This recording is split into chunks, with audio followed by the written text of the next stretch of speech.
다 함께 우리 신앙 고백하겠습니다. 나는 전능하신 아버지 하나님 천지의 창조주를 믿습니다.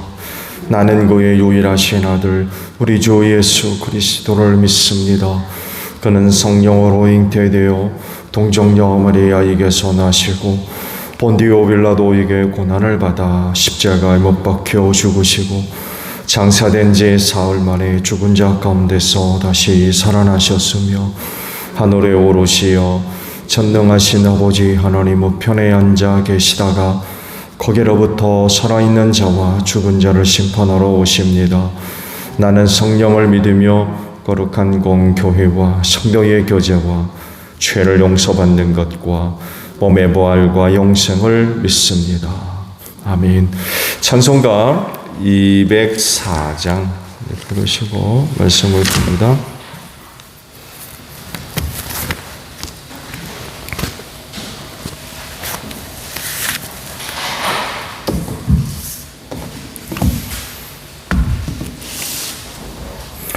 찬송가 204장입니다. 주의 말씀 듣고서 준행하는 자는 반석 위에 터널 집을 지은 같아 비가 오고 물나며 바람 부딪혀도 반석 위에 세운 집 무너지지 않네. 잘 짓고 잘 지세 우리 집 잘 지세 만세 반석 위에다 우리 집 잘 지세 주의 말씀 듣고도 행치 않는 자는 모래 위에 터널 집을 지은 같아 비가 오고 물나며 바람 부딪힐 때 모래 위에 세운 집 크게 무너지네.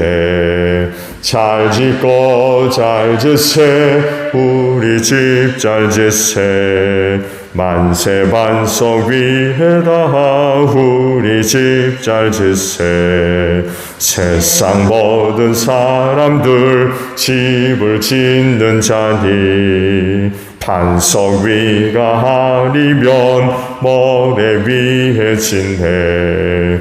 우리 구주 오셔서 지은 상을 줄 때 세운 공로 따라서 영영상 벌 주리. 잘 짓고 잘 지세 우리 집 잘 지세 만세 반석 위에다 우리 집 잘 지세.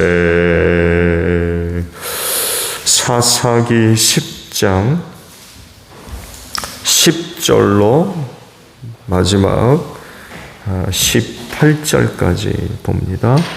사사기 10장 10절에서 마지막 절이에요. 그때야 비로소 이스라엘 자손이 주님께 부르짖었다. 우리가 우리 하나님을 저버리고 바알을 섬기어 주님께 죄를 지었습니다. 주님께서 이스라엘 자손에게 말씀하셨다. 내가 너희를 이집트 사람과 모리 사람과 암몬 사람과 블레셋 사람에게서 구원하지 아니하였느냐? 시돈 사람과 아멜렉 사람과 마온 사람이 너희를 압제할 때에도 너희가 나에게 부르짖었으므로 내가 너희를 그들의 손아귀에서 구원하여 주었다. 그런데도 너희는 나를 저버리고 다른 신을 섬겼다. 그러므로 내가 다시는 너희를 구원하여 주지 않을 것이니 너희가 선택한 신들에게나 가서 부르짖어라. 너희가 괴로울 때 그들에게서 가서 구원하여 달라고 해라. 그러자 이스라엘 자손이 주님께 말씀드렸다. 우리가 죄를 지었습니다. 주님의 뜻대로 다 하십시오. 그러나 오늘만은 우리를 구출하여 주십시오. 그리고 그들이 자기들 가운데 있는 이방신들을 제거하고 주님을 섬기니 주님께서 이스라엘이 겪는 고통을 보고만 계실 수 없으셨다. 그때 암몬 자손이 집결하여 길르앗에 진을 치니 이스라엘 자손도 모여서 미스바에 진을 쳤다. 그때 백성과 길르앗의 지도자들이 서로 이렇게 말하였다. 누가 먼저 나가서 암몬 자손과 싸우겠느냐? 그 사람이 길르앗에 사는 모든 사람의 통치자가 될 것이다. 아멘. 오늘 아침에는요, 16절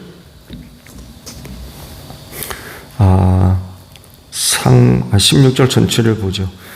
그리고 그들이 자기들 가운데 있는 이방신들을 제거하고 주님을 섬기니 주님께서 이스라엘이 겪는 고통을 보고만 계실 수 없으셨다라는 말씀입니다. 언행일치라는 말을 아시죠? 말과 행동이 이제 같아야 일치가 되어야 된다. 그런 의미가 있죠. 그리스도인들에게 딱 맞는 말이 바로 이 언행일치가 아닌가 생각을 해요. 믿는다 하는데 행함이 없어요.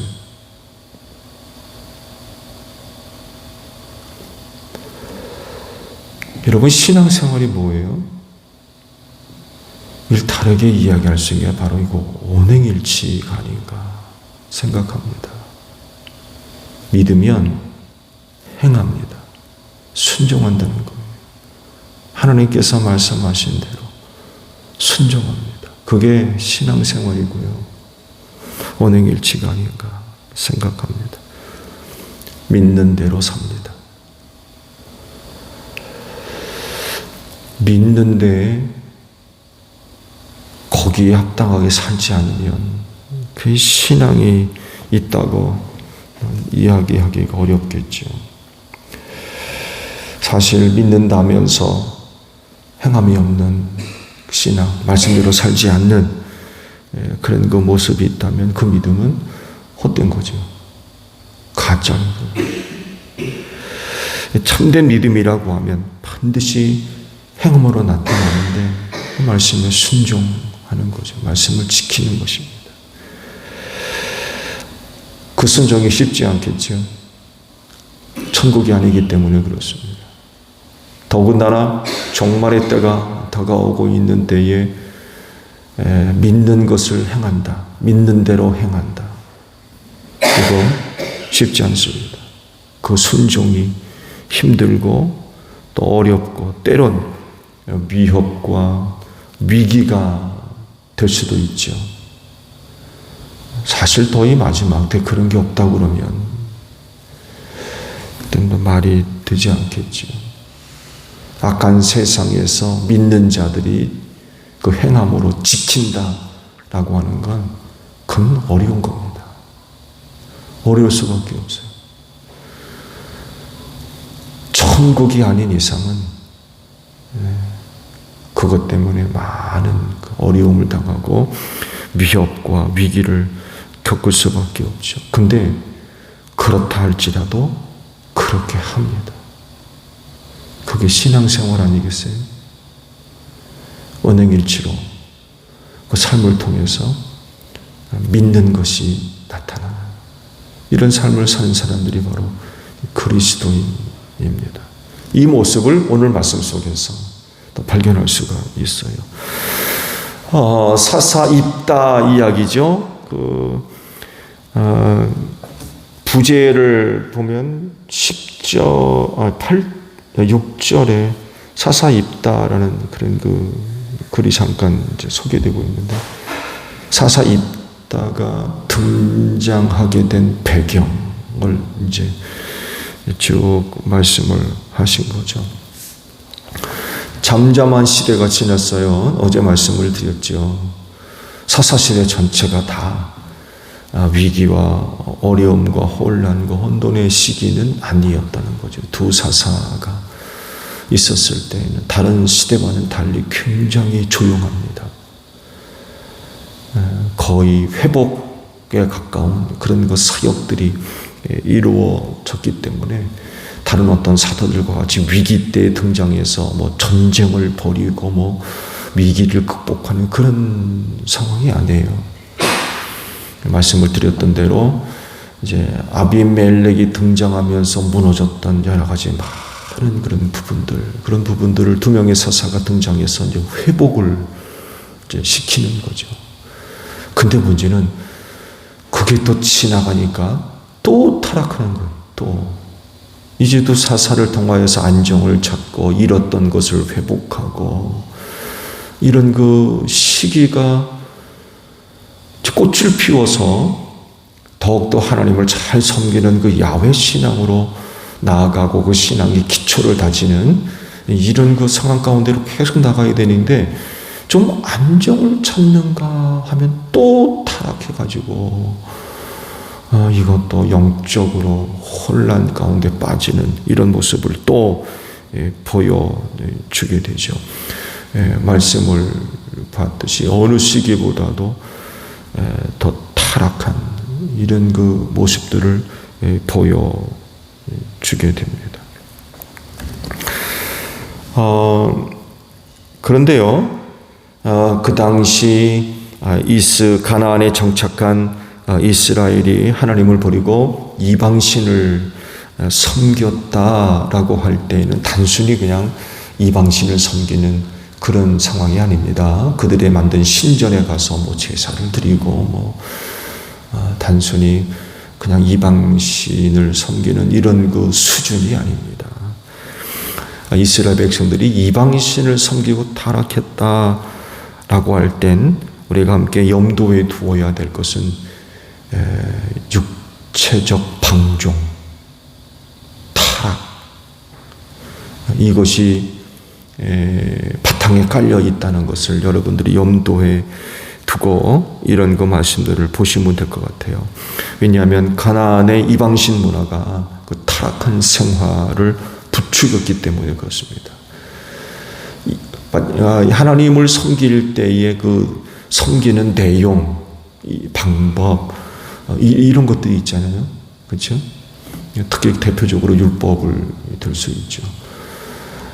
이게 이제 신앙이고 신앙의 어떤 내용과 방법들이라고 할 수 있는데 가나안의 이방신을 섬길 때 그 나름대로의 방법이 있어요. 내용이 있고 문제는 그게 이제 육체적인 방종과 타락을 부추기는 그런 내용들이었던 거죠. 아시듯이 근동 지역은 이제 목축 문화가 아닌 농경 문화였고 다른 지역보다도 그 농경 문화를 갖고 있었기 때문에 물이 굉장히 중요할 수밖에 없죠.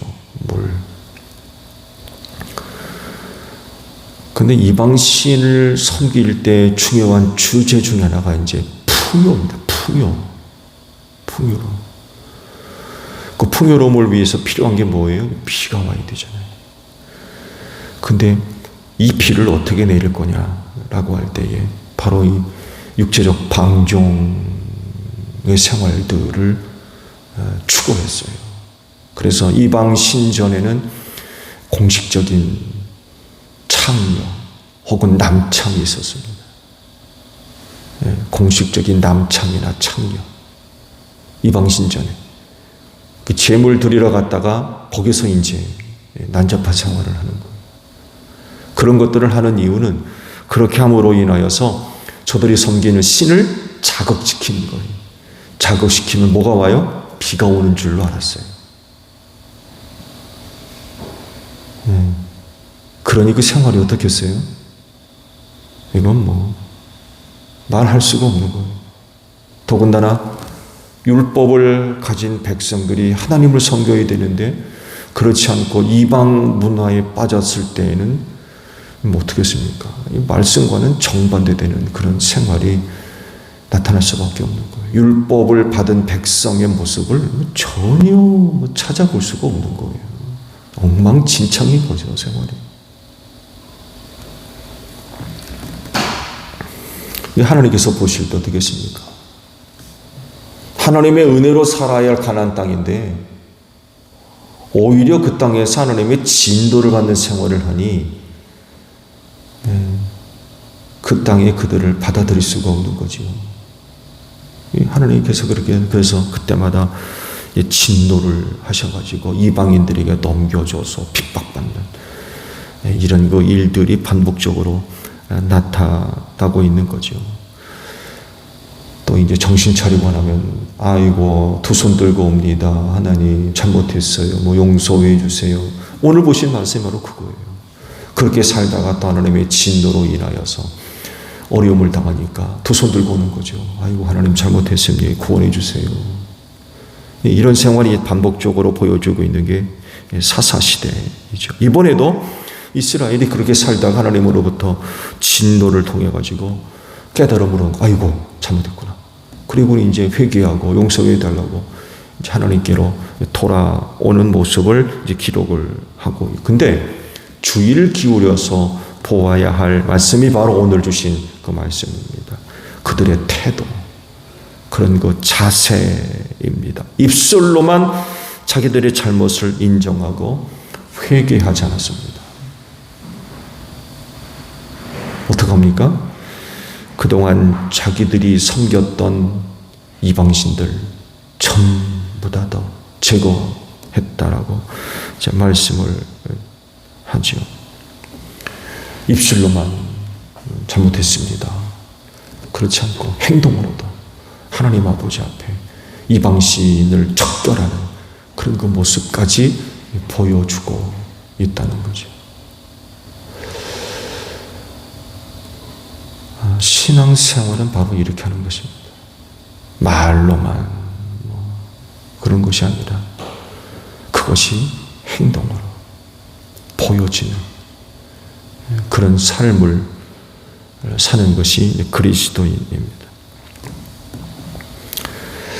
당시 그들이 보여주었던 그 모습 중에 하나, 즉 죄에 대한 인식과 깨달음은요, 생각에 머물러 있지 않습니다. 다시요, 죄에 대한 인식과 깨달음은 그냥 생각에 머물러 있는 게 아니에요. 그건 반드시 행동으로 나타나야 돼요. 죄에 대한 성령의 이끄심, 그 죄에 대한 문제를 다루시는 성령님의 그런 방법들을 보게 되면 죄에 대한 깨달음을 먼저 주시죠.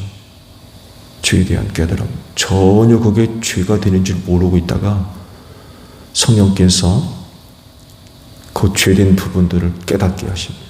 알게 하시는 거죠. 그 다음 단계는 뭐겠습니까? 인정하는 것입니다. 아, 이거 내가 죄를 짓고 있네? 아, 이게 죄로구나. 그 다음 단계는 바로 인정이 나오게 되어 있습니다. 그 다음 뭐가 나와요? 고백합니다. 자복한다고 그러죠. 하나님, 내가 이러이러한 죄를 졌습니다. 고백합니다.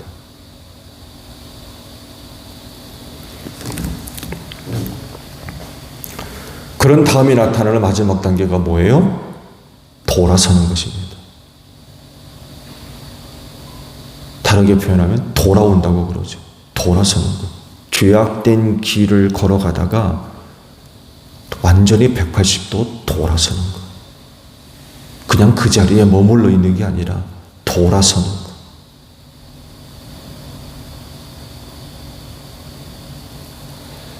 완전히 끊어버리는 거죠. 그래서 이 회개에 대한 내용들을 보게 되면 그거는요, 개혁이 아닙니다. 개혁한다고 그러죠. 그 개혁이 아닙니다. 그건 완전히 새로워지는 거예요.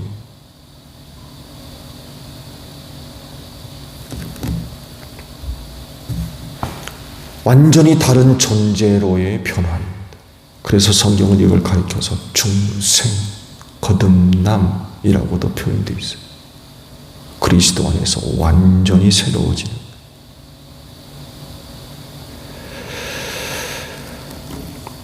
지금 이스라엘 백성들이 지금 그 모습을 지금 보여주고 있는 거죠. 죄악된 길을 가다가 하나님의 진노를 통하여서 깨달음을 얻고 하나님 앞에 자복하고 그리고 완전히 돌아서죠. 그것이 자기들이 섬겼던 우상들을 척결하는 떼다버리고 불태워버리고 찍어버리고 그러는 거죠. 아이고 하나님 잘못했습니다 하고 입술로만 끝나버리는 게 아니라 하나님 앞에서 우상들을 완전히 척결히 행동으로 나타내는 거죠. 자기들이 죄를 지은 죄인이라고 하는 사실을 깨닫는 데서만 끝나지 않았어요. 입술로 고백하는 데서 끝나지 않았습니다. 그것이 행동으로 나타났어요. 하나님만 신이고 자기들이 섬겨야 할 분이라는 것을 깨달으니까 그동안 섬겼던 이방 신들은 다 헛된 거라는 거죠. 다 버리는 행동으로 나타나. 이게 중요한 거죠. 이게 중요해요. 말씀을 드린 대로 그리스도인의 신앙생활은 온행일치가 반드시 되어져야 됩니다. 하나님을 섬긴다는 것은 말로만 되는 것이 아니라 그 믿는 것이 삶을 통해서 반드시 나타나야 된다는 거죠. 그리고 그 하나님 섬김을 위해서 불필요한 것들 혹은 방해가 되는 것들 이거 다 척결하는 거죠. 당시 이스라엘 백성들이 우상들을 다 떼다버리고 했던 것과 같이 오직 하나님 섬김만을 위하여 도움이 되지 않은 것들 그동안 그 백성들이 걸어갔던 길에서 완전히 돌아서는 이런 그 모습들이 있어야 되는 거죠. 하나님을 섬긴다고 하면서 우상 숭배는 할 수 없죠. 그렇죠? 하나님도 섬기고 우상도 섬기고 이게 됩니까? 이건 그럴 수 없는 거죠. 하나님과 어떻게 이방 신 우상이 같습니까? 다른 신은 있지도 않잖아요. 하나님만이 홀로 유일하신 분인데 하나님을 섬기며 다른 신을 섬긴다, 우상을 섬긴다라는 건 이건 있을 수가 없는 거죠. 또 하나님을 섬긴다 하면서 말씀에 순종하지 않고 여전히 세상의 가치를 지지하고 또 그 방법을 따르는 이건 역시 있을 수가 없죠. 하나님을 섬긴다고 하면 하나님께서 말씀하시는 대로 사는 거죠. 그렇게 돼야 되고요. 하나님을 섬긴다고 하면서 여전히 지금껏 하나님 없이 살아왔던 그런 그 방법대로 자기 소견에 좋은 대로 사는 이건 하나님 섬김이 아니죠. 하나님을 섬긴다고 그러면 하나님의 뜻대로 살아야죠. 그러려면 그건 말씀에 철저하게 순종해야 돼요. 하나님 없이 살았던 이전의 그런 것들 다 버려야 됩니다. 더 이상 그렇게 살면 안 되죠. 다시 말씀을 드립니다. 신앙생활은 온행일치입니다. 말 따로 행동 따로 그건 있을 수 없어요. 그건 반드시 온행일치가 되어져야 됩니다. 그렇게 되려면 반드시 말씀대로 살아야 돼요. 말씀에 순종해. 그래야 온행일치가 될 수 있어요. 그게 이제 참된 신앙이 될 수가 있는 거죠. 오직 하나님 섬김에 도움이 되지 않고 방해가 되는 것들 있을 수 있죠. 과거에 있었던 습관들, 생활 양식들, 풍속들, 이전의 가치들 이거 다 버려야 됩니다. 성경적이지 않는 것들 그야말로 하나님 없이 살았던 과거의 어떤 것들 근데 안타깝게도 그게 쉽지 않죠. 오랫동안 생활의 습관이 됐고 그 시대의 가치가 됐고 이렇게 되면 이거 쉽지 않습니다. 버리기가. 언제가도 말씀을 드렸죠. 우리는 기독교 문화가 아닙니다. 우리는 유교 문화를 갖고 있어요. 그런 문화 속에서 자란 사람들이고 이런 사람들이 기독교 문화로 변화된다. 이전에 있었던 것들을 다 버리고 성경적인 그런 그 가치를 갖고 산다라고 할 땐 여전히 우리가 생각해야 될 부분들이 많이 있습니다. 근데 그게 쉽지가 않은 거예요.